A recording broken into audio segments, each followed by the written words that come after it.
Boa noite, queridos irmãos e irmãs da Igreja Presbiteriana, de todas as denominações que estão nos acompanhando nesse momento. Nós estamos dando início à nossa reunião de oração. E eu gostaria de convidar você a pensar sobre a sua vida de oração. Você já orou hoje? A oração é importante na sua caminhada?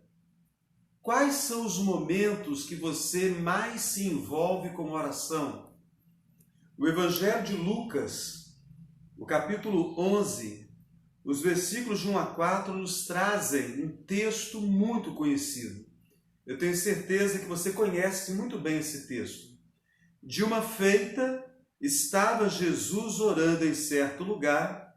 Quando terminou, um dos seus discípulos lhe pediu: Senhor, ensina-nos a orar, como também João ensinou aos seus discípulos. Então ele os ensinou: quando orardes, dizei: Pai, santificado seja o teu nome, venha o teu reino, o pão nosso cotidiano dá-nos de dia em dia, perdoa-nos os nossos pecados, pois também nós perdoamos a todo aquele que nos deve, e não nos deixes cair em tentação.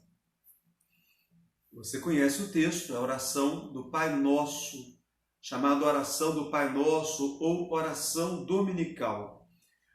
O Evangelho de Mateus, o capítulo 6, nos narra esta mesma oração. Mas o que me chama a atenção na leitura de Lucas é o versículo 1.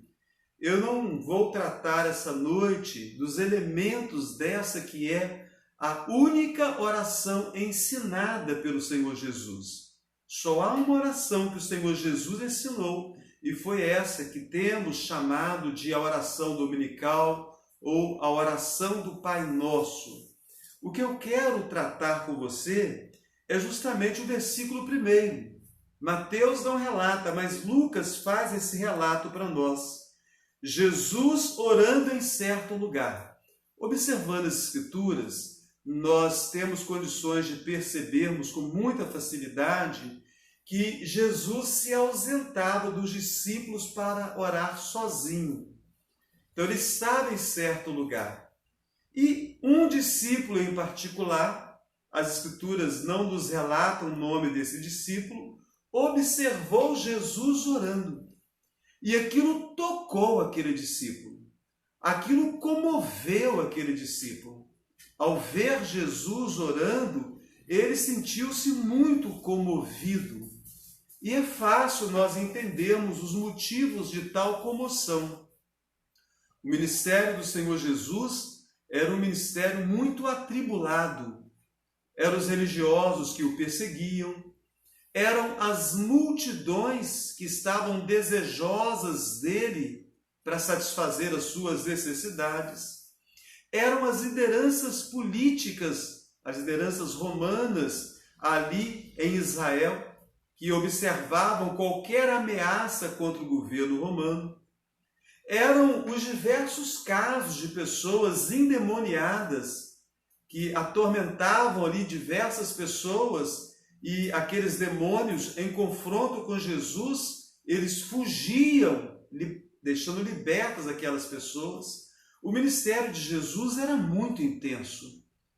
E eu fico pensando, o que pode ter comovido aquele discípulo ao ver Jesus orando, é que a oração de Jesus, ela poderia ser como um descanso após um longo dia de trabalho.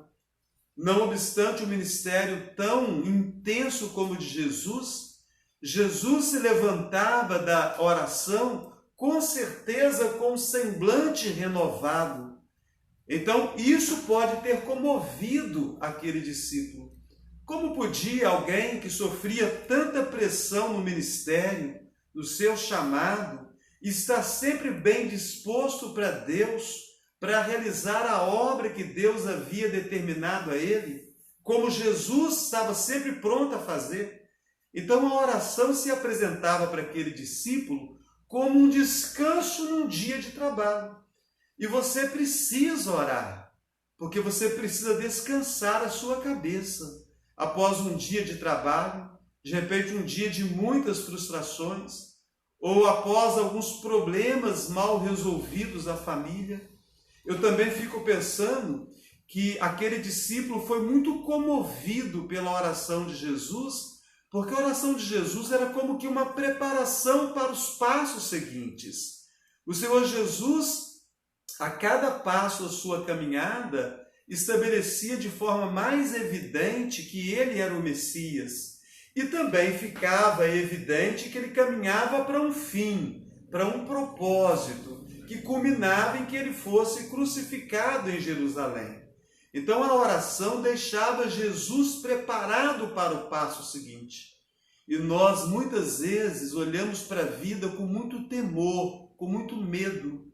Nós temos medo do passo seguinte. Nós temos medo do dia de amanhã.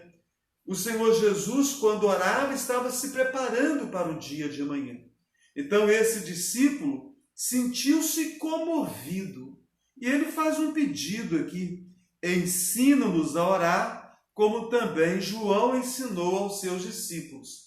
Talvez esse discípulo tivesse sido discípulo de João Batista, porque João Batista foi aquele que foi levantado por Deus para preparar o caminho de Jesus. João Batista foi aquele que alertava as multidões quando Jesus se apresentava, e João Batista dizia: eis o Cordeiro de Deus que tira o pecado do mundo.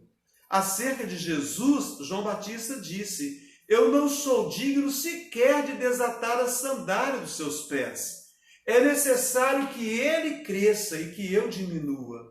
E ao fazer isso, aqueles que eram discípulos de João Batista começaram a deixar João Batista para seguir a Jesus, porque Jesus de fato é quem deveria ser seguido. Então, se fosse aquele discípulo, um discípulo de João Batista, ele havia aprendido a orar com João Batista. Mas agora, como discípulo de Jesus e comovido com a oração de Jesus, ele pede a Jesus que o ensinasse a orar. Então Jesus reúne os seus discípulos e ensina os seus discípulos a orar de forma correta, de forma eficiente. Eu gostaria de orar nesse momento pela sua vida, para que você seja despertado para uma vida de oração. Que a oração não seja na sua vida um acidente de percurso, que a oração não seja na sua vida apenas um momento, num instante de calamidade, que a oração não seja na sua vida o último recurso. Alguns dizem: agora não tem mais jeito, agora é só Deus. Que não seja assim na sua vida, que nunca seja assim na minha vida. Que a oração seja a primeira coisa em nossa caminhada. Bondoso Deus, bendito é o teu nome que é santo. Nesse momento eu clamo o teu cuidado sobre a minha vida e de todos que nos acompanham nessa reunião de oração. A oração precisa ser uma constante em nossa caminhada.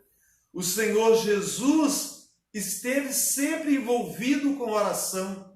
Ele ensinou para os seus discípulos a importância da oração e ensina para nós, os discípulos dessa época, a necessidade de orarmos constantemente. Ajuda-nos, ó Deus, a fazer da oração uma rotina em nossa caminhada.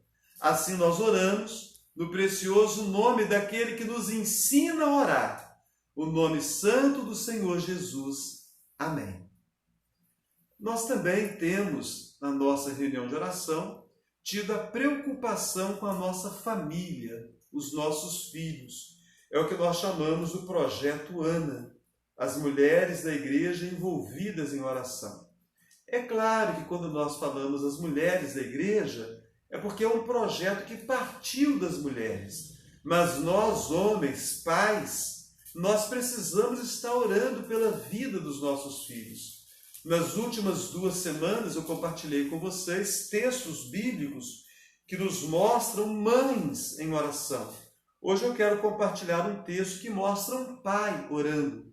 Está em Gênesis, o primeiro livro da Bíblia, o capítulo 5, o versículo de número 21 em diante, e diz assim: Enoque viveu 65 anos e gerou a Metusalém.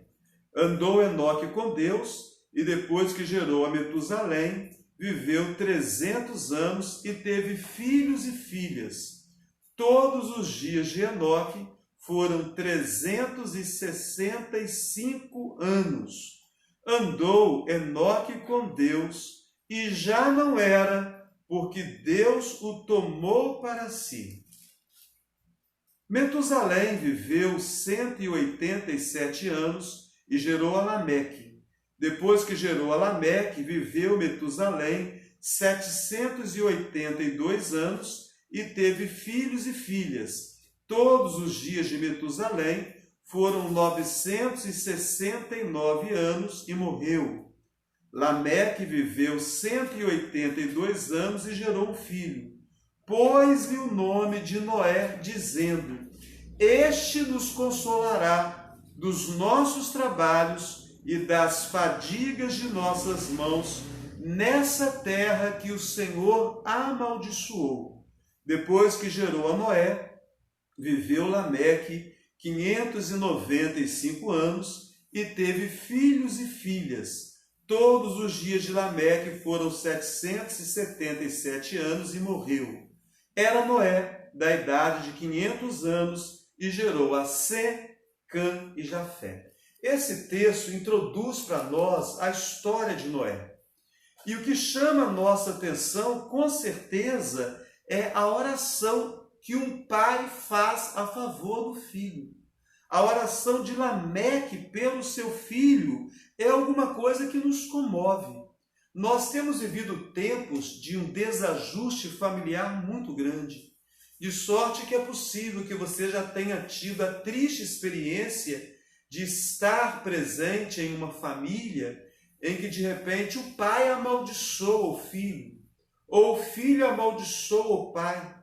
Você está presente em um lugar e de repente o pai xinga o filho, ou o filho lança xingamentos em direção ao pai. É alguma coisa lamentável, causa pavor, tristeza a nós de que algo assim possa também alcançar a nossa família. Naqueles tempos difíceis, em que eles tinham a história do Éden ainda bem viva em suas mentes, embora já tivessem passado algumas gerações, estavam muito próximos ainda do Éden, da história dos primeiros pais, Adão e Eva, naquele jardim de delícias, naquele lugar maravilhoso. E agora a geração estava sendo formada fora do Éden. Por causa do pecado de nossos primeiros pais, Deus amaldiçoou a terra era maldita. A terra que deveria produzir de forma fartamente e produzir tudo aquilo que havia de excelente, agora a terra produzia o trabalho duro das mãos do homem. Então Lameque, que vive essa experiência, quando nasce o seu filho, ele abençoa a vida do seu filho. Nos dias de hoje, quando nasce alguém, é bem possível que um pai tomado por desespero venha dizer, coitado dessa criança, coitado desse menino, esses tempos de pandemia, esses tempos de miséria, nós não sabemos o que o futuro nos reserva.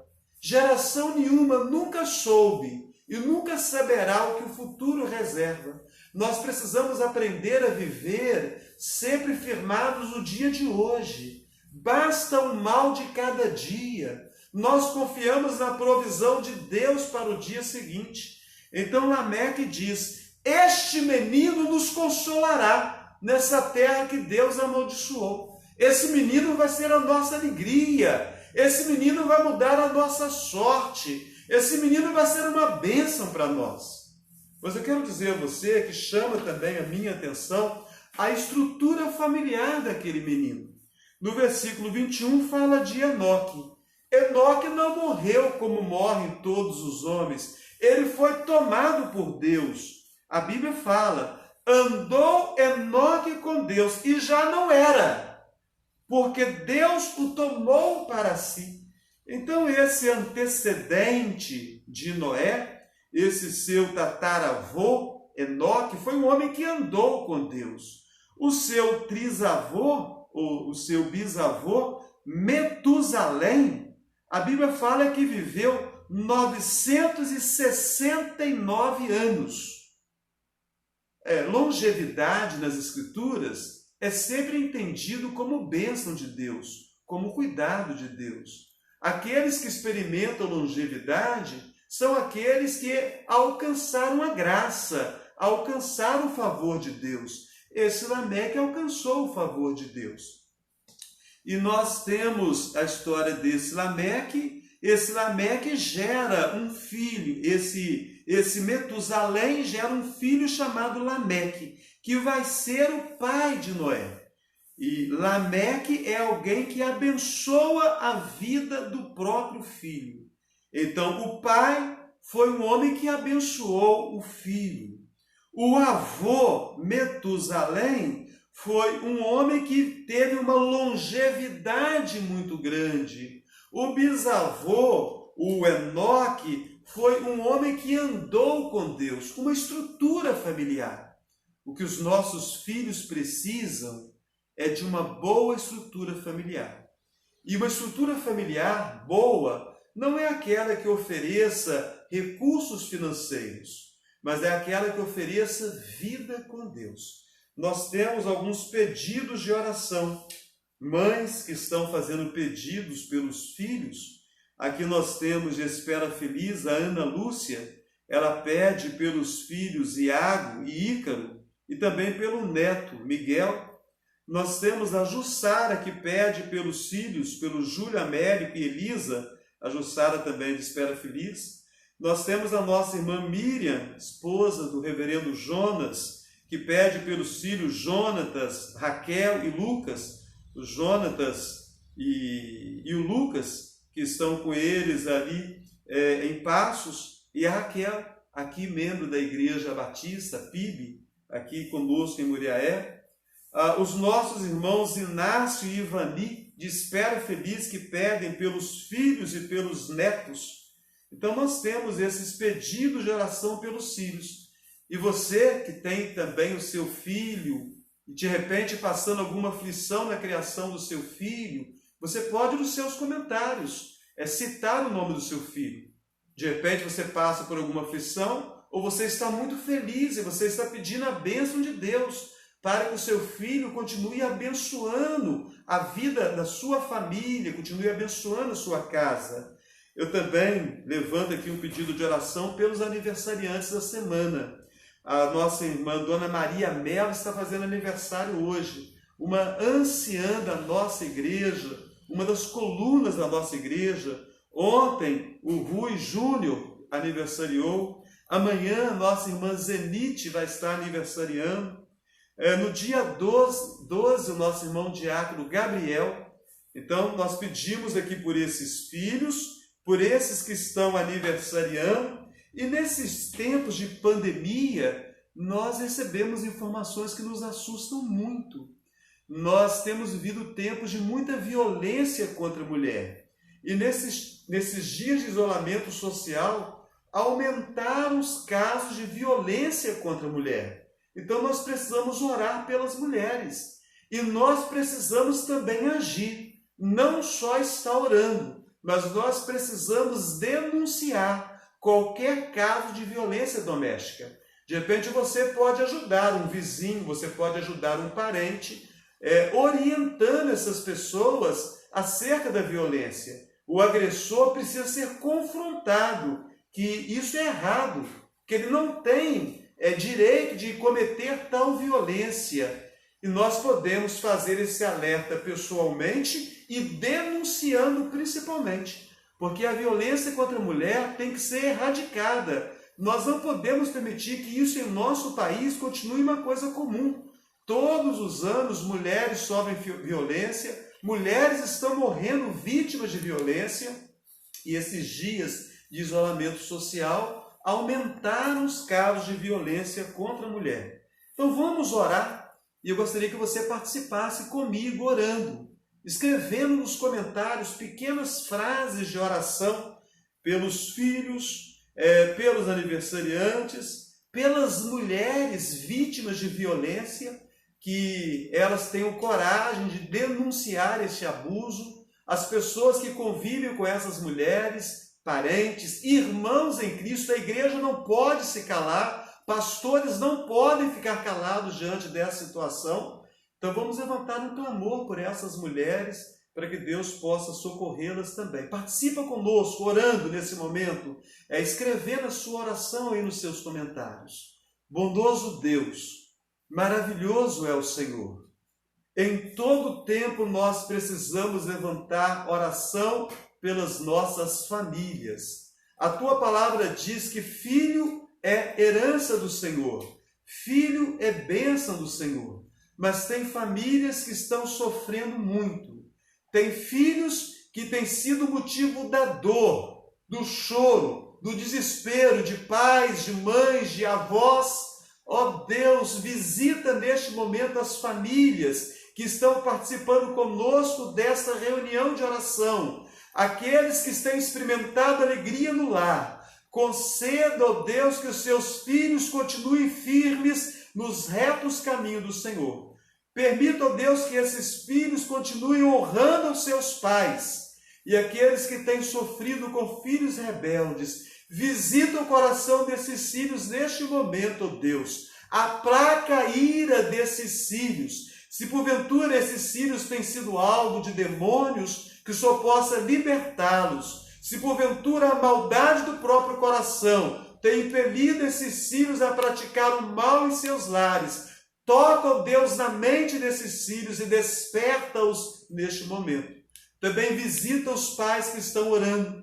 Há um sentimento de culpa, há um peso muito grande sobre os ombros de muitos pais que tudo fizeram a favor dos seus filhos, mas agora tem como paga filhos rebeldes e filhos cruéis. Tira este peso dos ombros desses pais, ó Deus, e conceda o alívio, conceda a graça, a ação do Teu Espírito Santo.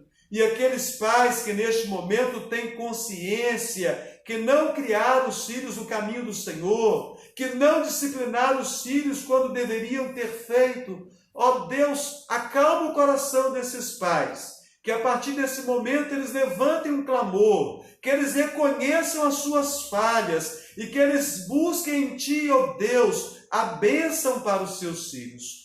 Toma nas Tuas mãos os irmãos que estão aniversariando, o Rui Júnior no dia de ontem, alegra o coração deste jovem, a nossa irmã Dona Maria Melo, serva do Senhor, que possa, ó Deus, estar sempre alegre e bem disposta, mesmo passando por tempos de enfermidade, por tempos difíceis, que a alegria do Senhor possa ser a força dela, a nossa irmã Zenite, que aniversaria amanhã, o nosso irmão Diácono Gabriel, que aniversaria dia 12, e todos aqueles que estão participando desse culto de oração, que estão aniversariando no dia de hoje, ou que estão aniversariando nessa semana, sonda o coração de cada um, confirma a Tua bênção, confirma o Teu cuidado nessas vidas, ó Deus.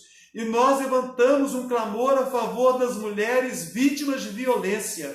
Ó Deus, o nosso país se tornou alguma coisa comum a violência doméstica, e nós não podemos permitir essas coisas. Em nossas igrejas, nós pastores, os líderes, os irmãos em Cristo, não podem se calar, se porventura souberem de atos de violência no seio da igreja. Ó Deus, ajuda-nos acerca daqueles familiares que podem socorrer as famílias vítimas de violência, que nós possamos confrontar o agressor com o pecado que ele tem cometido, e que nós possamos motivar as vítimas a serem encorajadas, a denunciarem e a confiar que o Senhor vai ajudá-las através daquilo que a lei determina e de pessoas que vão ampará-las nesses tempos difíceis. Ó Deus bendito e maravilhoso, nós levantamos esse clamor por esses pedidos, no nome que é sobre todo nome,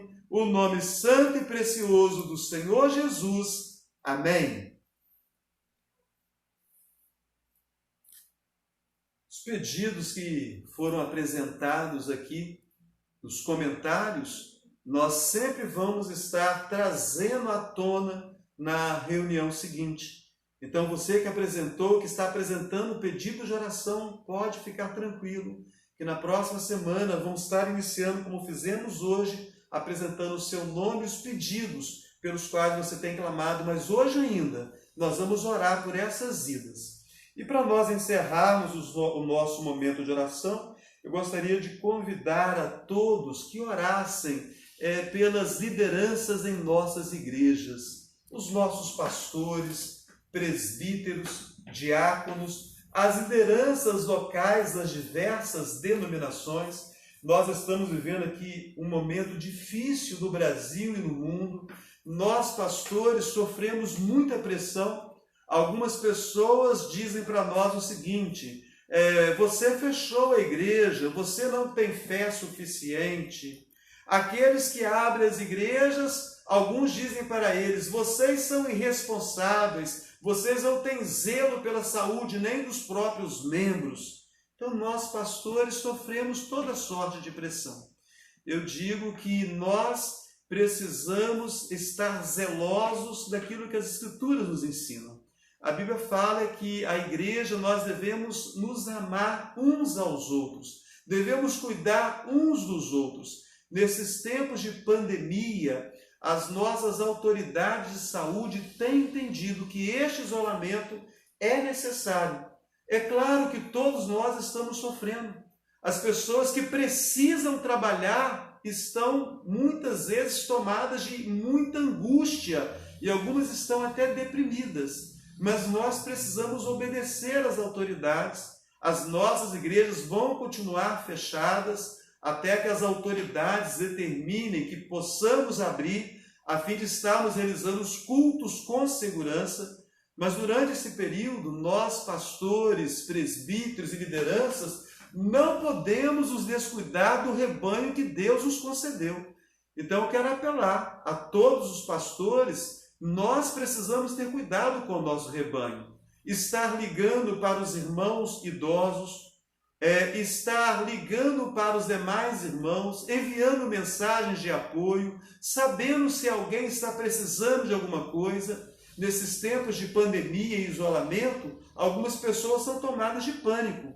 As sociedades internas da igreja, a Igreja Presbiteriana do Brasil, é uma igreja de sociedades internas. Os homens se reúnem sob a legenda UPH, União Presbiteriana de Homens. As mulheres, a SAF, a Sociedade Auxiliadora Feminina. A mocidade, a UMP, a União de Mocidade Presbiteriana. Os adolescentes, a UPA, a União Presbiteriana de Adolescentes. As crianças, a UCP, a União de Crianças Presbiterianas. Todas essas sociedades têm diretorias que foram eleitas pelos sócios. É necessário que você que faz parte da diretoria, que você não se esqueça, você é pastor da sua sociedade. Nesse momento, as nossas UPHs, SAFs, mocidades, UPAs, UCPs, nós precisamos cuidar do nosso rebanho. O pastor cuidando de forma geral da igreja, auxiliado pelas sociedades internas. Então nós vamos orar para que as nossas lideranças não esqueçam seus compromissos. Eu disse aqui em termos de Igreja Presbiteriana do Brasil, mas as demais denominações, Igreja Batista, Igreja Metodista, Assembleia de Deus, Igreja do Evangelho Quadrangular, as diversas denominações, cada um com as suas lideranças, nós não podemos nos esquecer que Deus nos deu um rebanho e precisamos cuidar desse rebanho. Então eu vou estar orando e vou pedir a você que é membro da igreja, que você esteja orando pelas lideranças, para que as lideranças possam estar bem firmadas em Cristo e se colocando à disposição para abençoar a sua vida. Bondoso Deus, mais uma vez levantamos a voz em clamor a Ti. E agora clamamos pelas lideranças de nossas igrejas. Nós estamos em isolamento social, mas nós somos pastores de um rebanho que o Senhor nos concedeu. E nós precisamos cuidar desse rebanho. Que nós, pastores, tenhamos a preocupação de estar orando pelo rebanho, estar preparando os nossos sermões, as reuniões de oração, os estudos bíblicos, as pregações, a estrutura da escola dominical, que nós estejamos prontos para o aconselhamento de todos aqueles nesse momento que estejam passando por algum desconforto emocional, desconforto espiritual. As nossas sociedades da igreja, as nossas lideranças na Igreja Presbiteriana do Brasil e nas demais denominações têm as suas lideranças. Que cada líder do seu grupo, da sua sociedade, possa estar sendo lembrado do seu papel de pastor. É preciso que nós pastoreemos esse rebanho que o Senhor nos tem concedido. Que nós, líderes da igreja, possamos ser lembrados pelo Teu Espírito Santo neste momento, que temos um grande privilégio, uma grande honra. Talvez outros irmãos gostariam de estar pastoreando o rebanho, mas o Senhor escolheu a nós, que nós possamos levar esse trabalho com muito zelo e com muita determinação, e que a igreja possa orar por nós, porque nós somos frágeis, e é possível que nós, no meio do atropelo da vida, que nós deixemos algumas responsabilidades, que os irmãos possam nos ajudar, nos lembrando dessas responsabilidades, para nós realizarmos o trabalho do bom pastor para com o rebanho do Senhor. Também nesse momento nós clamamos pelos governantes que deveriam ser os pastores da nação brasileira, mas que estão perdidos na briga pelo poder. E todo instante, quando nós ligamos a nossa televisão ou quando nós estamos nas redes sociais, fica evidente para nós que as nossas lideranças políticas estão medindo uma força, estão disputando um poder, uma queda de braços para ver quem é o mais poderoso. E nós precisamos de governantes que pastoreiem o povo com justiça. Toma os nossos governantes nas Tuas mãos, ó Deus, que eles possam ser lembrados pelo Senhor, porque a Tua palavra diz que nenhuma autoridade há, senão aquelas que foram permitidas pelo Senhor. E as autoridades que nós temos foram permitidas por meio do voto. Que nós possamos orar pelo presidente da República e pelos seus ministros, que nós possamos orar pelos governadores, pelos senadores, pelos deputados, pelos vereadores, pelos prefeitos, por todos aqueles que foram chamados, porque é uma vocação servir ao povo. E nós clamamos pelos nossos governantes, que eles sejam despertados para o seu papel. Deus bendito e maravilhoso, assim nós oramos, no precioso nome do Senhor Jesus. Amém. Que bom! Nós estamos encerrando esse momento de oração na certeza de que o Senhor está cuidando de nós, na certeza de que não é vão esse momento. As nossas orações, elas estão chegando até o trono da graça de Deus. Que o Senhor possa abençoar poderosamente a sua vida. Bondoso Deus, levantamos a voz em clamor mais uma vez.